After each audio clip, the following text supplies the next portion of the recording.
खोर्धा जिला टांगी चिल्का स्टाडियम ठारे सर्वभारतीय महिला फुटबल टूर्नामेंट उद्घाटित होती। टूर्नामेंट रे राज्य तथा राज्य बाहर समुदाय 8टी टीम महिला फुटबल दल अंशग्रहण करछन्ती। देवी दुर्गा कल्चरल चैरिटेबल ट्रस्ट आनुकूल्य अनुष्ठित सर्वभारतीय महिला फुटबल टूर्नामेंट उद्घाटन मैच रे कटक बिड़ानासी और केन्द्रापड़ा महिला फुटबल टीम मध्य अनुष्ठित होता। उभय पक्षों मध्य संघर्षपूर्ण खेल होता बेले मैच अमीमांसा भाव में घोषणा कर ट्राइब्रेकर होता। ट्राइब्रेकर बिड़ानासी कटक 3-2 गोल रे केन्द्रापड़ा महिला टीम को हराई विजयी होते। महिला फुटबल मैच को आनुष्ठानिक भाव में अतिथि भाव में जोगदे उद्घाटन करते खोर्धार पूर्वतन विधायक राजेन्द्र साहू, टांगी ब्लॉक उपाध्यक्ष स्नेष्णा मानधाता और खोर्धार पूर्वतन जिला परिषद अध्यक्ष रामचंद्र महापात्र। खेल सरिया पर सन्ध्यारे सांस्कृतिक रंगारंग कार्यक्रम अनुष्ठित होता। यह दर्शक मैंने बेस उपभोग करते। टांगी भली ग्रामांचल में सर्वभारतीय महिला फुटबल टूर्नामेंट कर स्थानीय अंचल छात्र छात्री दिग्दर्शन देते क्रीड़ा मध्यम किभली निजे विकसित हो पारे।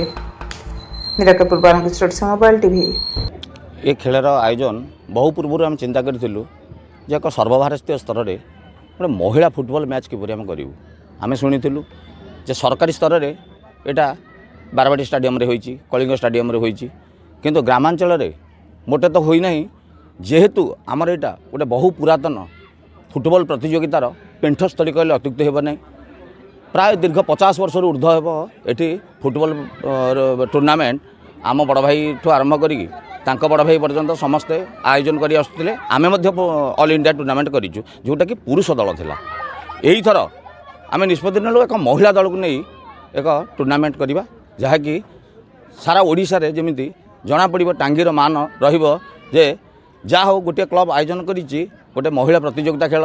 आउ स्टार जो क्राइटेरिया आमे जेतले देखिलु जे कहीं मना करदेव जे ये क्राइटेरिया भितर आम खेल करा संभव नुह, भय कर किंतु आम साहसर सहित आशा बांधिलु और जी कार्यकर्ता आमर थिले सेतक दृढ़तार सहित आम निष्पत्ति नेलु जे आम ए कार्य करिकी देखैबु। एवं ए कार्य आज शुभारंभ है। ये उद्घाटन उत्सव रे आमर अतिथि माने आसीथिले एवं दुई दल को परस्पर को दुई दल भितर करमर्दन करके साथ आलोचना करके से बर्तमान एठू गले एवं ये खेल 7 दिन पर्यंत हेब 17 तारिख रे यार उद्यापन उत्सव बोलना जितेबाला किसी गोटे नुआ प्रकार कार्यक्रम हो निश्चित आम पिला आम संगठन तरफ निश्चित हो सारा ओडिशा रे सर्वभारतीय फुटबॉल टूर्नामेंट करवा बहुत कष्टकर एवं प्राय मत जिते लगुच सर्वभारतीय फुटबॉल टूर्नामेंट कहीं करती ना। केवल बारवाटी एवं कलिंग बड़ स्तर स्टेट लेवल करा जाए। स्टेट लेवल करा जाए जो महिलार जो कार्यक्रम यही सर्वभारतीय महिला टूर्नामेंट टांगी जिते ऑर्गेनाइजर मानू सभापति संपादक टू आरंभ कर समस्त ऑर्गेनाइजर मानू हृदयर सहित गोटे धन्यवाद देवी। गोटे बड़ माने प्रस्तुति करी एक बड़ रिस्क नहीं।